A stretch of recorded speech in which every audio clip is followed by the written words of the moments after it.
नमस्कार, मैं हूं राजीव तिवारी और आप देख रहे हैं पब्लिक आंदोलन। हम इसमें कचहरी परिसर में हैं क्योंकि यहाँ पे सेंट्रल बार एसोसिएशन के चुनाव चल रहे हैं। हमारे साथ खास मेहमान हैं ब्रजेश सिंह सेंगर जी, जो वरिष्ठ उपाध्यक्ष के पद पे चुनाव लड़ रहे हैं।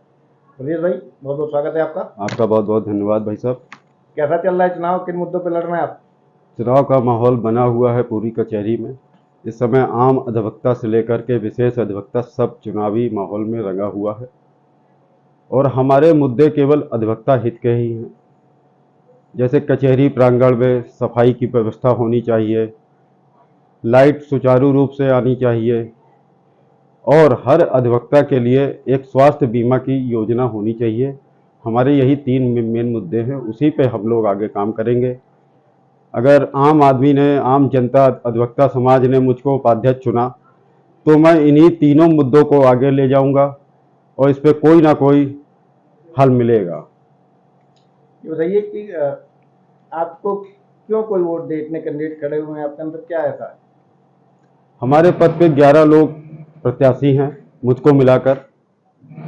अगर मेरे अलावा प्रत्याशी होने से पहले किसी भी प्रत्याशी ने अधिवक्ता हित का कोई भी काम किया हो तो वो मुझको बताए, तो मैं उसका वोट मांगने लगूंगा, अपना छोड़ दूंगा।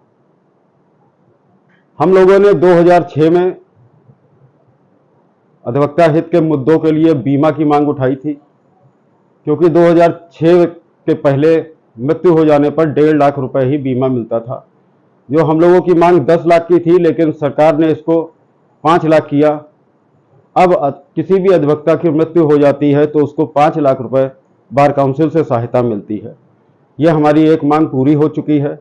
दूसरी मांग युवाओं को मासिक भत्ते की थी। युवाओं के लिए हम लोगों ने कहा था 7 साल तक का जो भी नया युवा आता है हमारा अधिवक्ता भाई, उसको कम से कम 10,000 रुपये मासिक मानदेय मिलना चाहिए, सरकार की ओर से या बार काउंसिल की ओर से। माननीय ब्रजेश पाठक जी जब कानून मंत्री थे तो उन्होंने अनाउंस किया था कि युवाओं को मासिक मानदेय दिया जाएगा, लेकिन वो केवल अनाउंस ही रह गया, उसका आगे कुछ भी हल नहीं निकला।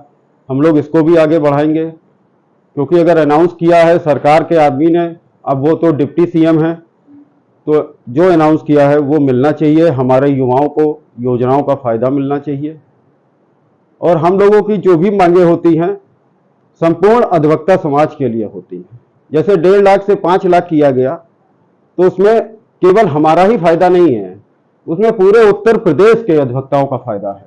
सही बात। क्योंकि मृत्यु हो जाने के बाद अधिवक्ता को 5 लाख की एक सहायता मिल जाती है, जिससे 1-2 साल उसके घर का स्टैंड बाई हो जाता है। फिर उसके घर वाले अपने हिसाब से आगे का जीवन जीने के लिए 1-2 साल में अपना इंतजाम बना लेते हैं।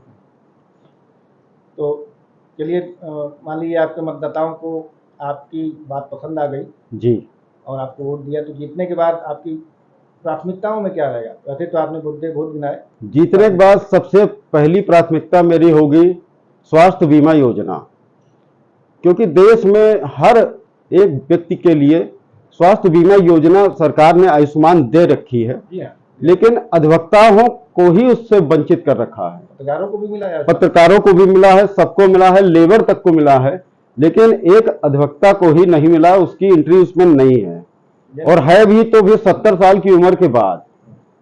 लेकिन मेन हम लोगों को चाहिए कि 70 साल का हो चाहे 20 साल का हो, बीमार होगा तो उसको इलाज की जरूरत है, तो उसको कम से कम एक सरकार की योजना में अधिवक्ताओं की हिस्सेदारी पक्की होनी चाहिए।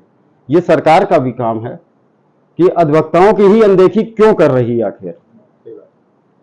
तो आपके मतदाता इस वीडियो के माध्यम से आपको सुन रहे हैं, देख रहे हैं आपको जी, क्या अपील करना चाहेंगे? अब चुनाव के चंद रोज रह गए। मैं अपने सभी अधिवक्ता भाइयों से यही अपील करना चाहूँगा कि आप वरिष्ठ उपाध्यक्ष के पद पर सभी प्रत्याशियों का आकलन करें, उसके बाद ही अपना मतदान करें, क्योंकि ये मतदान यहाँ का उपाध्यक्ष बनाने के लिए नहीं है, अधिवक्ता समाज के हितों की रक्षा के लिए अपना एक नेता चुनना है।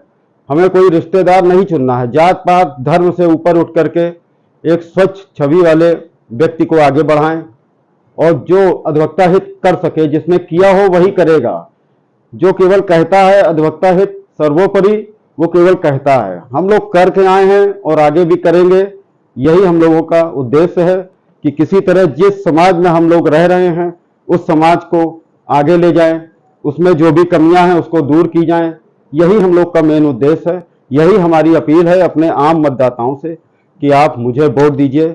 मैं वरिष्ठ उपाध्यक्ष जीतने के बाद आपके लिए स्वास्थ्य बीमा योजना की मांग के लिए लड़ूंगा और पुरजोर लड़ूंगा। विश्वास रखिए और इसको पूरा करा के ही मानूंगा। चलिए, बहुत शुक्रिया हमसे बात करने के लिए और आपको बहुत शुभकामनाएं। आपका बहुत बहुत धन्यवाद। ब्रजेश सिंह सेंगर जी हमारे खास मेहमान।